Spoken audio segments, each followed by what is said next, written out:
Welcome to the Safe Par Golf Podcast, where two average golfers talk about golf and things. I'm your host, Derek. I'm your host, Dominic. We are currently on episode 89. We have a special guest today. We have Jayme with CMD Golf Co.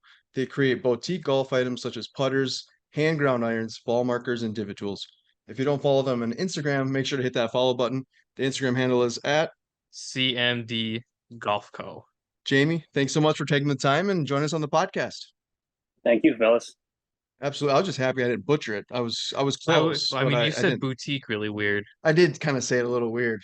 I was kind of trying to keep Nah, it off the website of what you had. I thought I did okay, but it was great. I was really worried It was because I great. keep wanting to say a CMG Golf Co, oh, sure, but sure. it's CMD. I don't know why CMG just kind of rolls off my tongue a little easier, but Yeah. So speaking of that, when did you start CMD Golf Co? I started the actual business in 2018. I was just doing some general machining back then, and then I got into the golf side of the business in 2019. Okay. And then so where did you come up with the logo and like what is the backstory on that? So the backstory for the Ghost started in 2019. So originally, when I started the company, then I quickly learned that it was very difficult to gain any major traction, in the golf industry. It wasn't as simple as making a product that you thought was really nice and then they would just, sell out instantly.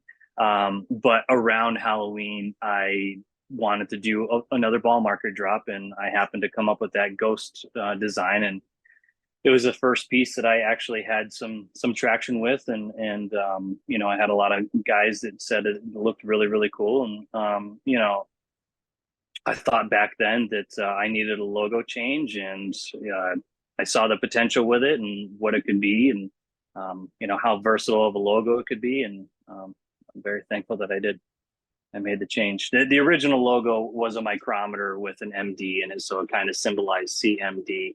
It made a lot of sense, but a lot of people didn't understand what the logo was. Sure. And with any brand, you want to have a logo that's easily identifiable and something that's catchy. And I really think the Ghost logo has done that, and it's served its purpose for me. so I'm big on like names per se. Does he have a name? Because I came up with the name. If he doesn't have a name, I have a name. Originally, when I created him, I nicknamed him Happy, just because he's got a big smile. Oh, I like that. Yeah, that's cool. Yeah. It's better than Fred. But I really, Frank. Frank, I really don't utilize the name very much, because I figured with every single new design, it was going to require a new name, and I just didn't want to fall down that rabbit hole. Sure. Yeah. No, little things like that. Like I was driving to work today. I'm like, I wonder if he has a name for it. And I was like, I should write that down. And then I'm like, I'm driving. I can't. So I'm happy I at least remembered if he had a Yes. name for it. I like that. Very well done. Yeah, I think it was a good switch too. I liked your logo originally, and that's why I kind of remember the switch, but I think the logos it makes sense. I did post a story on Instagram, and it was obviously kind of late to the party as far as getting some questions, but I did have one. Ryan from Instagram wanted to ask you when you started to make putters. So if it was before you started the business, and then how long before you'd mentioned about getting traction, but how long before the brand started gaining traction? I mean, the major traction really began in the pandemic. I had a decent traction before then, but a lot of the work I was doing was for other brands, creating their ball markers. Not as many batches for my own brand. At the time, I was working 2 full-time jobs, so I was working as a teacher full-time and then doing the business full-time. I would do it in the morning before I would go to work, and then I would do it when I got back. And really, I was fine with taking on other brands' work because it was guaranteed, guaranteed work, guaranteed income, rather than taking the gamble on myself. The only regret I have would be taking the gamble on myself a little bit sooner. I think I would have gained traction a lot earlier. But I'm happy with the way things have turned out. Did you have any experience? You just mentioned that you're a teacher. Do you have any experience with making putters or any of that kind of stuff? Did you do a lot of research on buying the equipment, or how did that kind of unfold? So I was a manufacturing teacher. I wasn't just a general academic teacher. I've I went to a trade school. So from the age of 14, I've been involved in the machining industry. I'm 33 now. So do the math. I've been in the machining industry from, 14 to 33. So Gotcha. buying the machines, I had a good idea of what I wanted to buy. I had a good idea of what I needed. So really, getting into the putter making was an easy transition for me. As far as the machining end of it, obviously there was a big learning curve with the design and creating, shapes that were not only appealing to me, but appealing to, the masses out there. Learning how to create features on putters and machine them in a certain way to where they're not only aesthetically pleasing, but a little bit different. And so you can stand out from the crowd. But just the overall general aspect, the machining transition was very easy for me just because of my background. Do you have like a storefront or is that maybe a goal, or is everything kind of just manufactured out of your own shop and then everything is just sold online? Yeah, no, 100% of sales get shipped out. I've done a couple local sales of people that I know or people who have contacted me that just happen to live nearby. No, I don't have a storefront. I'm not sure if it's ever something that I am really gearing towards. I wouldn't mind having a larger shop to where I would have like a showroom per Sure. se, somewhere where if people wanted to visit the shop, I would have some things that were on display. Or if somebody did happen to be in the area and they wanted to try out some putters, it'd be great to do stuff like that. But my current situation is working out of my little shop in my backyard. I don't really have the space to set up a putting green and a big display. But not only that, I mean, it's a little awkward sometimes inviting people Yeah. into your home. I have 3 kids and a wife, so there's a little bit of Boundary. that Yeah. comes into play. Yeah, I mean, not Makes too sense. much. Everybody I've met and everybody who has come here has been incredibly friendly, and it's been a phenomenal experience every single time. But Sure. it's But one you of kind those of want to things that like lingers in your separate, head. right? You kind of want to like Exactly. separate business from Exactly. from home. I totally get it. That would be Yep. so cool. I would go to Massachusetts for that. Well, that's what I was thinking. Yeah. Like not necessarily being like a storefront is in like trying to be like a sports, like a Dick Sporting Goods or anything like that major. But because I know everything sells out so quickly that it's limited, you still want to keep that same kind of style, but you can offer that where like somebody wanted to come in and try out a Or putter I or know we were talking about Ollie from Sync before we got on. Shout out Ollie. Haven't talked to him in a little bit, but I do love Ollie's work still. Um, After the pod ended, he gave me like a little tour of his facility and everything. Um, he has like putting greens and everything set up, and even that'd be cool just to have people come in, get fitted a little bit. Maybe they want a bigger stroke or like a bigger grip. putting so good. Yeah, I bigger stroke. I meant like the super No, stroke yeah, I grip. got you. That's what I The big fat ones I don't like. said. I It'd be got kind you. of fun. Kind of fun. Just go visit, hit some putters, Yeah, and there we go. Maybe that's some down the road. Yeah, a larger, more professional environment would definitely be great, and it's something I'm aiming towards down the road. But Yeah.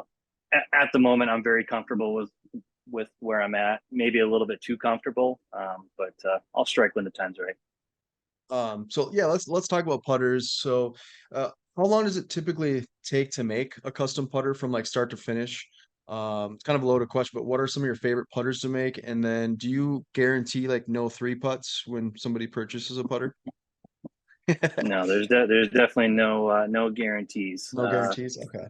No guarantees. How long does it take me? It depends on the model. It depends on how extensive the artwork and the features that the customer picks for their custom build. I typically tell people it takes about 2 days, but multitasking in here, being a one person crew, you're obviously bouncing between different machines and different tasks all the time. But Okay. if I really had to, I could definitely finish a putter like from sunrise. A little bit technical. Did you say in the beginning, did you say it takes like 2 days? It kind of cut out a little bit on that Oh, last part. sorry about that. Oh, no, it's okay. I Yeah, just want to make no, sure I like heard it right. yeah, 2 to 3 days Two is to the 3 days. typical build. Yep. Okay. Um, I know some people that when they do like design things like that, some people prefer to find like someone that is really looking for something like kind of like makes some kind of work. You know what I mean? If that makes sense, like it's something that it's not just like here's a design, make it happen. It's like you kind of go back and forth multiple times. Is that something that you usually will see on a custom putter where you're kind of going back and forth brainstorming ideas multiple times? Yeah, for sure. Yep. I mean, it ranges from customers that are overthinking it and they can't decide what they want, to, customers who will kind of give me like two or three details. They're like, okay, just definitely a lot of conversations that go back and forth. Gotcha. Okay. It's a big part of the Um, equation. are there certain materials that are easier for you to like work with as far as like the raw materials? Uh, Steel is usually the preferred material to go with. The 303 series stainless steel cuts a little bit freer and a little bit nicer, and it is usually a little bit kinder to the tools than carbon steel. A lot of the carbon steels that you get are a little bit rougher on the tools, but both materials are relatively soft. In relative to the machining industry, there's a lot of really, really nasty materials out there that are not suited for putters, thankfully. Are you a big brass guy? Like I love the way brass looks on putters, like the way it ages and stuff like that. Um, I was reading somewhere that a lot of I'll people don't use like to I'll work with use it. it for I'll use it for inserts here and there, but you don't usually see solid brass head putters too often, or especially for the kind of things that I do. The material is just so dense; it weighs so much more than your traditional Sure. carbon steel or stainless. Is it have you seen like as far as like pricing and all that has there been like a big price increase or price drop or availability as far as getting the materials like the raw materials? I've been pretty fortunate with getting raw materials. I am such a small outfit that the amount of material that I have to get in order to keep myself running isn't really that much. So I haven't been impacted by that. The only time I got impacted was getting shafts and grips. When all the supply chain issues were in the pandemic and the tail end of the pandemic, that was super frustrating, and I had to kind of change gears on the fly doing that. So that was annoying. But raw materials, no, that wasn't ever an issue. I do want to talk like divot tools and ball markers as well. Well, hold on. Oh yeah, Since go. we're still talking about clubs still, I saw that you're doing a handful of iron Oh heads. yeah, that was gonna be my next. Well, then why don't you ask it? Um, so like the iron heads look super sweet. I love kind of super clean, super simple clubs. Um, I know you said that they're not like for sale per se, but have you ever thought about like making them available for like the masses, like a pre-order type thing? So I have become much better at my workload. I used to just say yes to everything in the past, and I used to have a list for the irons that I had to, the custom irons I had to do. I had a list for custom ball markers, custom divot tools for companies. I had a list for putters too. And when I would just stretch myself out with that much stuff in front of me, it just became incredibly stressful. And I know that, I don't want to say that like a woe is me, but I was definitely lacking in certain areas, personally, but also in the work that I was putting out. I do much better work when I'm focused on more soul path. So the putters, the irons, and the ball markers, the no-brainer for me to push the irons off to the side. All the putters are my own designs, and they all start from raw pieces of material, which is very easy for me to get. And same thing with the ball markers. They start from a forged blank that I have to source from a forging house, which is in Japan. And sourcing the head not only costs me more capital to invest in the beginning, but it also takes a lot longer. And I don't really like relying on other companies for the work that I'm putting out. Plus, I'm also a little bit limited in the design that goes into the heads. If I wanted to make design changes to their molds.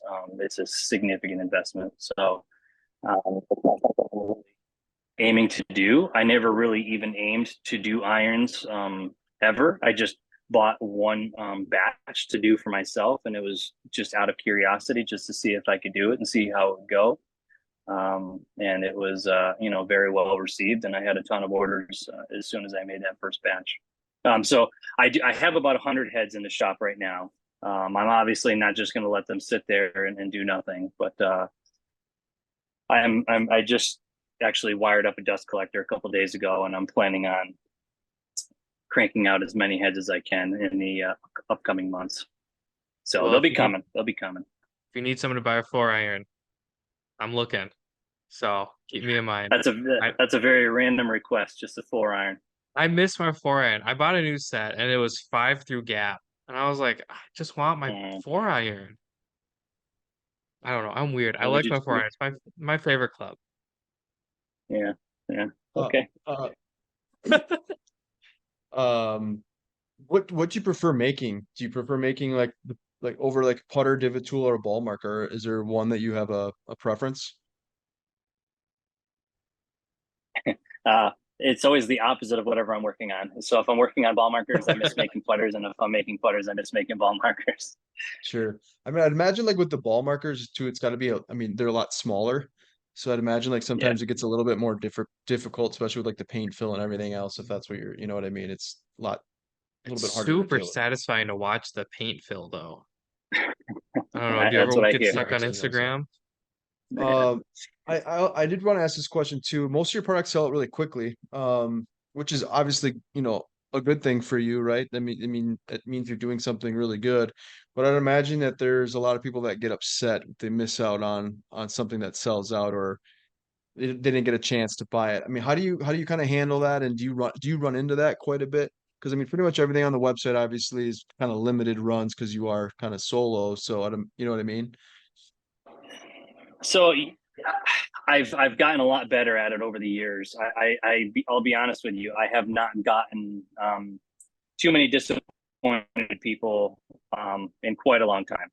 When I first started doing it, it was definitely a learning curve, and I had a lot of upset customers. And most of that was just due to batches being too small. And right now, I think that I've got the if I'm going to do a limited release, I have got the quantity down to a pretty good number to where I know that they're going to sell out, but I'm not going to get any of those messages from people being, pissed off that they had something in their cart and then they ended up getting sniped. Sure. Obviously that kind of stuff with e-commerce, like it's just the nature of the beast, unfortunately. But with like the super limited stuff, like whenever I drop like let's say for instance, when I do start selling the irons, right? I know that the demand is going to far exceed the supply that I'm gonna have. So what I'll do is just I'll do them lottery style. So if you want it, I'll put the purchase price up there. Let's say if it's $1,000 for 4 heads. If you know you want to buy them, you can go on the website, purchase the irons for $0, and that order number gets put into a randomizer, and then whatever time frame I close it off at, I'll just pull out like 3 names and then just go in order, and if they sell, they sell. Oh, That's a good idea. that's smart. Yeah, I mean, it's try to keep it as fair as possible. It's not a perfect system. It's not a perfect world. There's not a whole lot I can do about someone with their number not getting picked from a randomizer. Makes it a lot more fair though, like you said. It gives everyone kind of that opportunity to Yeah. Well, and it kind of gets rid of people buying like 4 or 5 entries. No, it's just one entry. I mean, if they change their name, or if they purchase it from different addresses and different names, obviously that gets by me. But each order that I see, because I've seen that in the past where the same person will buy multiple orders, but it's easy enough for me to see that John Smith bought it 5 times, and it's like, okay, well that's not how this works. And Sure. so I'll just put his name in once. How long does it take to make a divot tool or a ball marker? Is there one? I mean, is there one that takes a lot longer than the other? And obviously, the designs are going to be different. Yeah, So it definitely it yeah, it definitely depends. Like I've got a ball marker dropping tomorrow for the Open Championship, and it's got a lot of small radiuses, and it's got a lot of pockets. So the cycle time is quite a bit longer than my standard Ghost. So that one it's about an hour for the first side, and then it'll be like 11 or 12 minutes for the back side of it. And then obviously, you've got the handwork that goes into it, a little bit of the buffing and then the painting. So Sure. all in all, it's probably like an hour and 20 minutes or so, an hour and 15 minutes per piece. Do you have a favorite marker from this year, or just in general? From this I year, I I think my really like. favorite is I like the wasted open one personally. I thought that one was Yeah, really fun. I really like the Rambo one. I like the design of that one a lot. The little whiskers for his beard, and then Mhm. obviously the little gunshots. I don't know. That one was pretty cool. I like that one a lot. Where do like your inspirations for the designs come from? Is it something that you just kind of like think of, or do you get people that are like, hey, this would be really cool, and you're like, oh, that might be really cool, and kind of brainstorm ideas, or how does that typically work? I've gotten some suggestions here and there from customers who have been more than gracious with that, but Sure. most of the thin air. I mean, sometimes, like, let's say for instance, the one that I'm dropping tomorrow, which this podcast is about. Yep. Yeah, so it will have already come out on Wednesday, and it's for the 150th Open Championship, and it's happening at Liverpool, which is in England. Last year, the Open Championship was at St Andrews, so I did the Scottish flag. So this year, I'm doing the UK flag, and I put a crown on top. So I'm just calling it the Royal Ghost. Oh, that's really cool. I like that. So sometimes I will target a tournament or target a holiday that I'm going to create a ball marker for or a divot tool. And then I'll kind of dig a little bit deeper and look for unique things about that area or unique things about that golf tournament or things that are relatable for that holiday. Sure. And obviously just try to utilize it in some kind of way with my logo and, put a creative spin on it. You might have mentioned it, but how many are you going to be releasing tomorrow? So because it's 151st Open, it'll be 151, and each Smart. each one Nice. will be hand stamped with its production number, which is something that I usually do not do. So hopefully it's very well received because it's one added extra step that doesn't take much longer, but it's definitely one more Yeah. step that's going to take me quite a bit more time overall. Do you see a lot of like as far as when people buy your products, do you see it from like are they all from all over the place, like all over the world, or is it mainly in the United States, or where's kind of like your main demographic? The majority is the U.S. for sure. I would say 90% or maybe even a little bit higher in the U.S. I do quite a bit in the UK, quite a bit in Canada. Nothing. I'm starting to do quite a bit more in Japan. So we've got a boutique that actually opened up in Japan, and they're starting to peel off 10 pieces off the top of just about every single batch that goes out right now, and I foresee that number getting bigger and bigger as time goes on. That kind of leads me into an interesting question. I remember Mark was talking about how a lot of people will buy his stuff and then resell it, whether it's on eBay or Facebook or something like that. Have you seen that happen with your pieces at all? Whether it's like a ball marker, a tool, a putter? I've seen quite a few pieces for sale at a significantly higher price, but it's not real. It's not something that I like after a release. I don't hop on eBay to see if something's up for sale. It's uh, I guess maybe I should pay attention to it, but also at the same time, there's not really anything I can do about it. And once somebody owns a piece, they really can do whatever they want with it. I mean, they purchased it for the price that I think is fair for me, and what they do with it from there is up to them. I mean, obviously, it would become a bigger issue if I'm selling out of things, and then to call back on what we were talking about earlier, if customers were reaching out, like my loyal customers, if they're reaching out upset that they weren't able to get a piece, and then I see other pieces for sale on eBay, obviously that would be a major issue. But Sure. as of right now, I don't see it being an issue, thankfully. So again, if they buy it, they can do whatever they want with it. Um, we talked about like, you got your shop, you kind of do everything solo for the most part, but do you do from like start to finish, do you do everything by yourself, or do you have like, does your family or do you have anyone else that kind of helps you out with doing like the Instagram stuff, or is that all you behind the scenes as well? So everything is me except for the head covers. My wife sews and embroiders the head covers herself, but Oh, other than cool. that, everything is 100% me. Awesome. Head covers are badass. Yeah. She Thank does a you. good job. Yeah. Very cool. I'll relay the message. Is there anything that I do want to talk a little bit golf, like how you got into golf and see if you have any stories and things like that, but is there anything that we might be missing or that you wanted to maybe mention about any of the products that you're making, or maybe something that's Uh, coming up? I mean, we already mentioned the irons. That's coming around the corner. You know, there's nothing I can really think of that I feel like we need to mention. Oh, actually, you know what? I do want to plug that. Yeah. And this will be the first time I'll be publicly announcing it. So on Yeah, here October we go. 16th, yeah, on October 16th, we'll be hosting our first event. So it'll be our first gathering.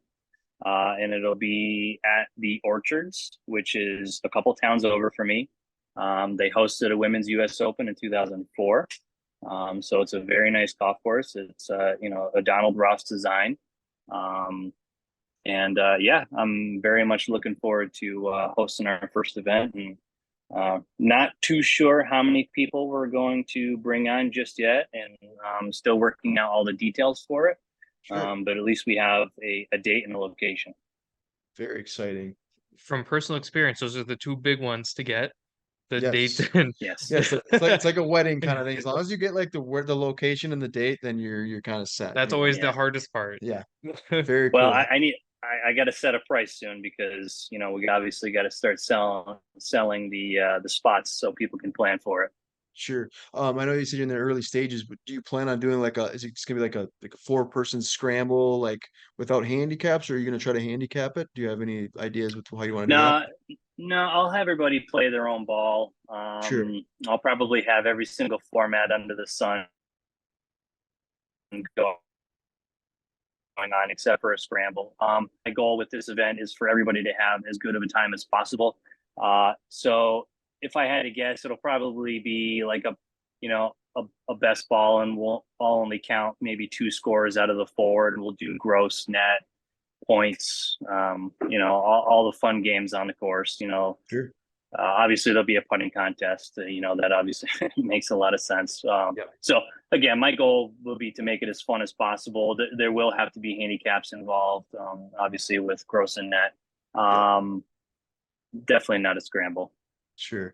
Well, let us know how we can. I would certainly love to help promote it and push it. And depending on, this is October 16th, I'll have to check, but it'd be fun to even go out and attend. So, Well, we happen to know Thank you. two of the guys in the area, yeah. or Yeah. at least from Massachusetts. Kind of, yeah, I don't know if they're in yeah. the I don't know area. if they're in the area, but they might certainly make their way out there for that. So yeah, like I said, let us know. Very cool. And good luck. That's very cool. So Thanks. we've talked a lot about your product and kind of how you got into it. How did you get into the game of golf itself? When did you pick up? So my family actually owns a course here in town.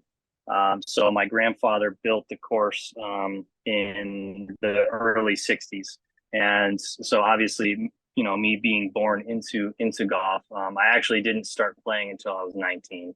He tried getting me into it at an early age, and I just didn't take to it. I was into other things, and golf was just extremely boring to me as a kid, and I wanted nothing to do with it.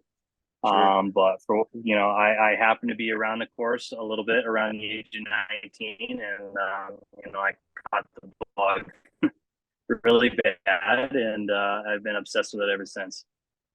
Was there like a specific shot that really got you hooked, or was there certain can you remember like what it took, or was it just No, so like I used to skateboard a lot as a kid, and there are some parallels between skateboarding and golf. Obviously, both of them are solo endeavors, and yep, skateboarding, you only need your skateboard and a nice piece of pavement, and you can continuously try to perfect your skill and your abilities to do that task. And golf is very similar in that sense. You know, and I can distinctly remember around that age just going to the driving range and just, you know, you're focused on one task and you're trying to hit this golf ball and you're trying to control it and you're trying to hit it a certain distance in a certain shape and you know, hit it at your target. So I think that those two things you know, really made me like it a lot. I like that. Do you still play at that golf course? Is it still in the family and do you still play it quite a bit or? Yep, yeah, I still play there on Fridays, nine holes in the league. I go out with my son from time to time, so I probably get, you know, a round or a round and a half in total every single week. Yeah, it's still in the family, and you know, very thankful for that. Yeah, that's very cool. That'd be so cool. That would be. It's funny though that you say that because I kind of was, I mean, we mentioned it several times, but that's one thing that I wish I would have got into when I was younger too. But I had that same, I played, you know, all pretty much every other sport you can name, but just A, it was kind of expensive and it's, you know, it's time consuming and it was just one of those, it was a slow moving thing and it just didn't really catch my eye in the beginning. And then same thing, like I was about 18 years old and just got it obsessed with it. But do you have like any crazy golf stories that you can share with us at all? Whether it's like something you've seen on the course or like something like a crazy hole in one story or anything like that, Eagle? I can tell you my crazy hole in one story, I suppose. It happened Okay. somewhat recently, so you know, a lot of the people who are going to be aware of it. But so I just took a trip to Scotland. Just got back a few weeks ago, maybe about a month ago now. So we'll start it the day prior to getting there, right? So it was a very busy week. I had a ton of work that I had to crank out. I knew I was going to be gone for about a week going to Scotland, and you know, obviously, I felt compelled to obviously get as much work as I could out the door. I had a batch of I think it was divot tools or ball markers. I can't recall at the time, but I knew I had something I had to get out the door. Something customers pre-ordered and were waiting for them to ship. Sure. I ended up working until midnight on Thursday to get the work out. I was up crazy early in the morning, so obviously that was a very long day. But the next day, I was leaving for Scotland, but also I had to get my passport the same day. Oh wow. That's So I had to get up somewhere around 5 o'clock in the morning, right? So not a ton of sleep. I had to drive 2.5 hours to the lower part of Connecticut, go wait in line, go through the grueling process of getting my passport.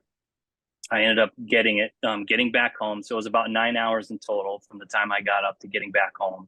I had two hours to pack because it was such a busy week, you know, with the business. I didn't have time to pack, so I had to. true. So I got back home, packed up, started driving down to the airport, and I was doing good. I was going to arrive to the airport 2 hours ahead of time, like you're supposed to, Yeah. yada yada. Well, as I'm about to turn off the highway to get, you know, go off the proper exit to go to the airport, it was blocked by four cruisers, and I also happened to notice the other side of the highway. There was no vehicles coming, and this is a very very busy highway. So obviously I was like, okay, well, something Something's weird up. is going Mhm. on. Yeah. Get off the next exit, which everybody else going to that airport was getting off this exit, which then turned into a single lane road, which naturally now is extremely backed up. So now instead of being 2 hours early, I was, you know, whatever, a half an hour behind schedule. Get to Sure. the airport, come to find out, good old Uncle Joe was giving a speech, you know, in the city next door, and he was going to that airport to fly out Air Force One. So, you know, makes sense Wow. why the highway was blocked. Sure. Anyways, so you know, get You all made the my flight crap. though. No, well, hold on, we're not there yet. Uh-oh. Yeah, Oh, don't oh, I ruin the get up to story. the get up to the front desk. Now I had booked these flights 3 months ago, 3 or 4 sure. months ago. Get up to the desk and they tell me that the plane is leaving an hour and a half late, which I only had an hour layover, so that already effed that up. And then they tell me that I don't have a seat on the plane. They overbooked the flight by 12 people, and I was the eighth person in line. Oh, Mm. So I stood there at the counter for 20 or 30 minutes while they, looked around at JFK, they looked to Boston. They tried looking at all the different airports and see when the soonest I could get out. And then they told me my best option was to come back the next day at the same time, and they'll guarantee me a seat on there. But I was already at the airport, and I didn't have anything planned for the rest of the day except for getting on the flight. So I asked if it was okay for me to go through security, go have dinner, and just hang around the gate to see if I could potentially get on the plane if enough people don't show up. Obviously, it was a long shot, but I did it anyways. And I hung around the gate, and as people are starting to board, they called my name and they called a couple other people's names. The whole family didn't show up, and I was able to hop on the flight. Now, I knew I was going to miss my connecting flight, but at least this was getting me over to Dublin, which, I had an hour. I was supposed to have an hour layover in Dublin and then go over into Edinburgh. But anyways, I get to Dublin, and I have to go through customs, go back down to the counter, and figure out a new flight. I go down there, and there's a few other golfers hanging around, so I kind of congregated with those guys, even though I didn't know them. But at least I felt like we were more powerful in a little pack of numbers. And they unfortunately they told us that there are no other flights going from Dublin to Edinburgh the rest of the day. And at the time, so I left at a late flight. It was a red eye overnight. Got there at like 8 o'clock in the morning, 7 o'clock in the morning, somewhere around there. And they told us that there's no flights the rest of the day, which they said is really rare because there's a ton of flights always going from Dublin or Edinburgh. It's a common connecting flight.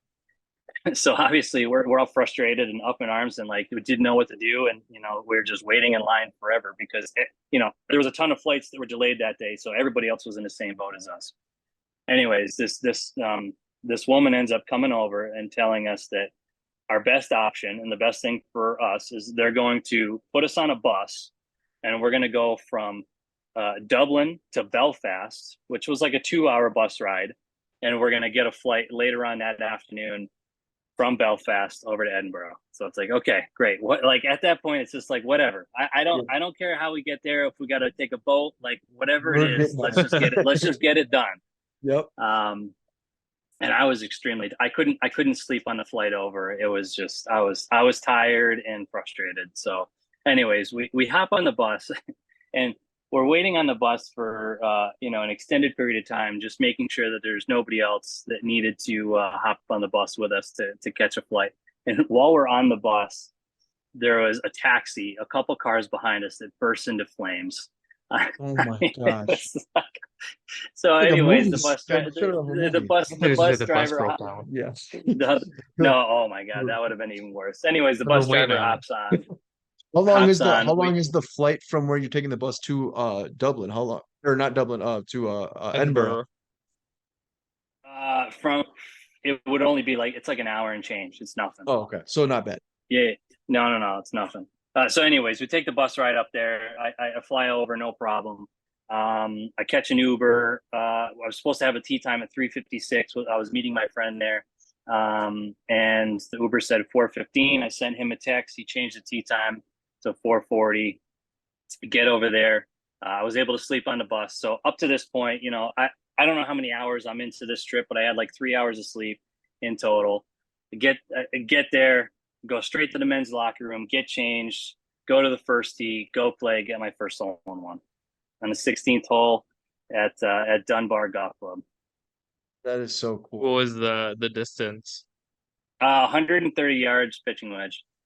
Nice. Very cool. Yep. So did you get to see it though? Because I know sometimes there's some like a block par 3. Didn't get to see it? No. So it's actually a very flat hole. But there happens to be this little tiny knoll. It's actually there's a bunker, so a pot bunker with a knoll right after it, and the flag happened to be behind the knoll. I could see the flag, but I couldn't see the hole. It landed like right on top of the knoll. Saw a little, puff of dirt pop up with the dry turf over there, and we get up to the green, and my ball was nowhere to be found, and thankfully it was in the cup. That is awesome. So was it an expensive trip afterwards? Yeah, say to the 19th hole. Oh well, actually, I feel terrible. We ended up leaving right away. Not, it was not my choice. I would have done the same thing, to be Yeah, honest. I'd hit it and go to bed. Yeah. Well, that's really Yeah, cool. it So, was. so that's your first hole in one then? Yeah. Okay. What was your overall thoughts of Scotland in general? And I mean, it is the home of golf. I definitely want it. It's a bucket list trip of mine for sure. But did you play, how many rounds of golf did you end up playing out there? And what were your overall thoughts? Did you travel Uh, with your clubs at all? Oh God, that would have been so stressful. yeah, it was definitely a little bit stressful. I put one of those little air tags in my bag. Not that that's gonna save my bag from anything, but at least I would have an Track idea it. where it was. Sure. Yeah, I my putter has a lot of sentimental value to me. The rest of the clubs I don't really care about, but the putter The I care a the lot for. pitching wedge. And now you're pitching wedge, right? Well, Yeah. Yeah. now the pitching wedge. Yeah, now the Yeah. pitching wedge has some sentimental value to it. Um, we played a lot. We played 36 holes a day. Geez, I'm losing track of time now. Um, 3 days in a row, and then we played 18 on the final day. So I got quite a few rounds in. I mean, listen, there's nothing I can say that's going to be, nothing I say is going to open anybody's eyes up to how awesome Scotland is. Everybody under the sun has given their opinion about what it's like to play in Scotland, and I think the overall consensus is just it's amazing, and it should be on every golfer's bucket list.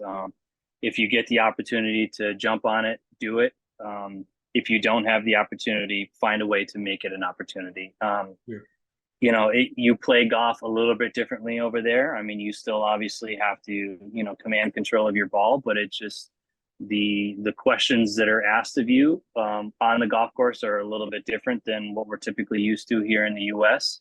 The turf is significantly different, and a lot of the courses that you're going to play are going to be on the coast. So naturally, there's going to be a ton of wind that comes into play. So, again, you need to learn how to hit different shots. It was a lot of fun. Well, I, my next. there's not Oh, much go more ahead. than I can say than it was amazing. I mean, it really was. I can't wait to go back again. Did you get to play St. Andrews old course or new course or? So my friend that I met there, he was on a much longer trip than me. I was just invited for a smaller portion of the trip. He played the old course, the new course, and all the courses in St. Andrews. At the tail end of our trip, the last Airbnb that we stayed in was actually in St. Andrews. So I was fortunate enough to at least see the golf course and walk on it. But That'd be cool. excuse me, I did not play the old course. Okay. I do have one last question, then we'll do some rapid fire questions and we'll wrap it up. But just as like a business owner, do you have any like suggestions or recommendations for someone looking to start a company? Not necessarily like a putter company, but just starting as an entrepreneur trying to start something. I mean, you know, the biggest thing is to at least come up with some kind of plan. And you don't need to think the plan from beginning to end and figure out, what is your end goal with the business, but you need to figure out your starting point. And then when you figure out that starting point, create a path to how you're going to get there, and try to break it down into bullet points if you can. Just simplify it as much as possible. For me, starting my own business was a big task for me. I'm not a very confident individual, so I didn't go into starting the business thinking that I was going to be successful. I didn't go into it thinking I was going to be where I'm at today. It was, I was very negative about myself, and the only way I got to where I'm at is obviously a lot of support from my wife and my friends and family around me, but also the small little tasks that I would set myself, like, okay, like, let's start with this, we'll see how that goes, and if that goes well, then we'll move on to this. But if you're starting any kind of business, you need to come up with a plan how you're going to get there, and then what you're going to do after you start it, and obviously create bigger plans as the business grows. And yeah, I mean, that's not a great way to end it, but just have a Oh, it good makes plan. sense. Yeah, it makes sense. I mean, that's You gotta, yeah, you gotta have a starting point, and then, I mean, I think you gotta bet on yourself, right? Like you said earlier, the big regret you have is not gambling on yourself sooner. I think you gotta Yeah. want to take that leap. Yep. I think that's the biggest thing. I mean, normally when you see somebody say gotta start a business, you have to have a business plan, kind of like what you just Hmm. made point to. But same thing, it's taking that initial step because I feel like so many people are, you know, could lack that confidence, like you said, When and I feel like there's so many great ideas out there, but Mhm. people don't want to take the shot, Yeah, and fail. I think Yeah. failing is a Yeah. good I thing. mean, Now you know even what to not this to day, do. I've never written a formal business plan. I know a lot of people have said you got to write a business plan. It's like, my plan is in my head. I mean, I know what I want to do and where I want to go. But Sure. sometimes writing it out will just put, it'll keep you a little more, make you want to do that. Yeah. Kind of Just writing it out will make it seem much more simple. But sure. yeah, agreed. There's so many great ideas out there, and I'm sure there's some extremely talented individuals out there that haven't tapped into that talent yet, and they really just need to get the motivation to do it. I mean, starting a business takes a shit ton of work. I mean, there's really no other way to put it. You have to be able to pour your heart and soul into it and get nothing out of it for a long time. Um, if you're not willing to accept that, then it's probably not for you. Sure.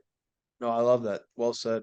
Dom, I'm gonna let you ask the rapid fire questions unless you have another question you want to ask No, I before. just have a comment. That's kind of Go like what a lot of people like assume we make money on the podcast, or like we get all sorts of free stuff, and it's like, no, we do it because we just like to do it. Yeah, that's kind of You the main know, reason we do the podcast is we pour all this time time and and effort. effort and all the energy, and just because we love to do it. I think that has a lot to do with kind of, the business side of things, but I enjoy Yeah, hearing other people's business. I would definitely recommend to anybody, if you're starting a business, try to find something that you love to do. If I wasn't getting paid to do making putters and ball markers and such, I would still I would obviously have a full-time job doing whatever, or be machining other things for other companies, but I would still be making putters and be making other random knickknacks for golf for myself. And it's purely because I love making this kind of stuff. It's what I really enjoy doing. Yeah, it's phenomenal. It's a dream come true that I get paid to do this.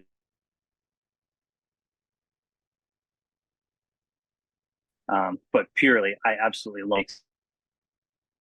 I love the term knickknack. Yeah. I'm gonna start calling myself knickknacks. I love that. We're No, we're very happy that you can do this full time. yeah, I mean, do quality work and yeah, we keep it up. We can love to help you out as any way we can. I love this stuff, dude. Like, Thank you. I'm gonna start calling everything knickknacks. I love it.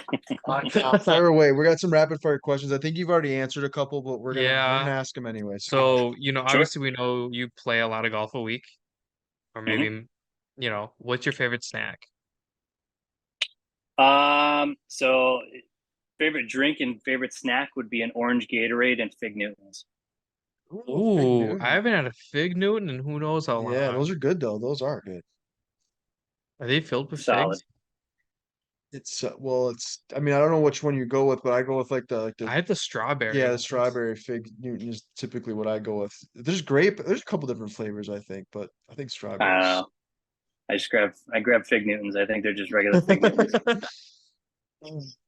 I've had a fig. Oh, so what's the favorite course you've played? And let's exclude the one you got the hole in one on. Probably Riviera. Riviera, Ooh, be a good one. yeah. Um, It's a your loaded question. Yeah, there's three in here, but yeah, I didn't pre-read these. He does these while I'm eating dinner. Um, your favorite putter, divot tool, and ball marker. Um, the favorite putter would probably be the Damascus Cam Muscleback that I made a few months back. I ended up selling that to the owner of the boutique in Japan, and I only sold it to him because I really like him. He's a very nice guy, but otherwise, I really wanted to keep that one for myself selfishly. But favorite ball marker, probably the original Ghost. You know, that one, even though I've seen a million of them at this point, and I've seen the logo a gajillion times, I'm very thankful for what that thing is and what it's, you know, enabled me to do with my life. And favorite divot tool would be the three nut single prong divot tool. That one's Love that one. yeah, I that's what I personally use. Obviously, I'm extremely biased, but I think it's the best divot tool that you can use. I much prefer single prong over a double prong tool, and that three nut tool just it checks all the boxes for me. I really like it. That one's so cool. A friend of mine welds, and I was like, "How hard is that?" And she's like, "You don't want to know." I was like, "Sounds good." Just from like a curiosity standpoint, I was like, "I'm curious." Honestly, that tool is very easy to weld. Well, I can't weld, so we're gonna leave it at Yeah. that. I shouldn't say that. I've Leave it never, for the professional. I've never attempted. I'll burn something down. So you're packing for a golf trip. Where you going? And let's exclude Scotland because we already know Yeah. Scotland's kind of a mess for you. Well, a good mess. Yeah, good mess. Happy mess. Good story. Is that what Yeah. Bob Ross said? I don't know. Happy tree. Oh man, where? That's a great question. So while you think about I mean, it, I'm gonna go to Germany. I'm gonna visit Jordan. You're gonna visit Jordan? I'm gonna visit Jordan. yeah, I think my next destination is going to be Japan. I would love to Ooh, go to Japan. that'd be very cool. Yeah, I'd have obviously, to go. I have to visit my boutique. I haven't been there yet, so that would be a huge perk for me. But I love the culture. I love all things anime. I grew up on that as a kid. So I love the architecture over there. I don't know. I'm very much enamored with the country. I like it a lot, and I would love to play golf over there. My dream is to go with when the cherry blossoms are in bloom. I know that is probably Yeah, like the most yeah. touristy time, but like the photographer in me just like, oh, like if I'm gonna go, I'm doing it then. That'd be Yeah. so cool. So what's worse? Are you gonna shank a drive at the first tee, blading your second shot after hitting a pure drive, or are you gonna three putt after you did everything really well? Well, let me ask you guys: have either one of you ever had a case of the shanks? My entire yes. golf game is the shanks. Oh yes. Yeah, no, I gotta say the three putt. I would probably be more pissed off about the three putt than the other two. I mean, you know, you're gonna catch one off the hosel every now and then obviously fatten one. Everybody's been there, but there's nothing worse than puring two shots and three putting. I mean, for a good player, there's nothing worse. There's nothing worse than hitting two good shots and three putting. Nothing worse. I think that's what I said last week. Yeah, there's kind of a new question that we brought up last week, and I think we said the same thing. We might have said blade. I know we said obviously shanking a drive off the first tee's bad because you got people that are watching and all that, but most people take a breakfast ball. It depends on the setting and where you're playing and what you're doing. I But took it as the very first hole of the day, so I'm like, I'm not expecting much out of it yeah, yet. low expectations Yeah, off the first tee. give me a couple. So that's pretty much what we have for rapid fire questions. We do always typically end our podcast with some sort of food related question.